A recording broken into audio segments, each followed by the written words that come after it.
Here comes Robert Hight and Jeff Diehl. We go to Whit Bazemore. Well, in funny car racing, confidence is king. And Matt Hagan's coming off a tough race last weekend in Denver in the final round at John Force. But Matt, today's a new day, a new race, a new opportunity. What is your confidence right now?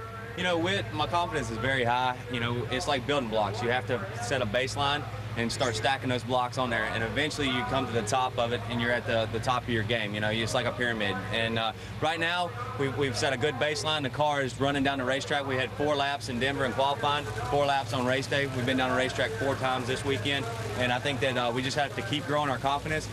You know, I have all the faith in my crew and Tommy DeLago. Go up there, leave on time, and keep it in the groove, and hopefully we can win this thing. Looks like a man who's ready to win this drag race today, guys. Well, as Robert Hight and Jeff Diehl come up onto the line, Don, Mike, when you do a red light like that in funny car, that's got to be in your head 1 week later. Yeah, just slightly. Yeah. I mean, you can lie about all you want, but yeah, it's there, and you keep thinking, so what did I do? You know, it eats on you, but you know, you've got to put it behind you and go on. That's the championship drivers, they end up doing that. And easier said than done.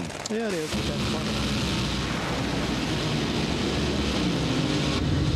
Robert Hight, 4'11", 310 miles an hour, and he advances. No problem at all, taking down Surfer Diehl.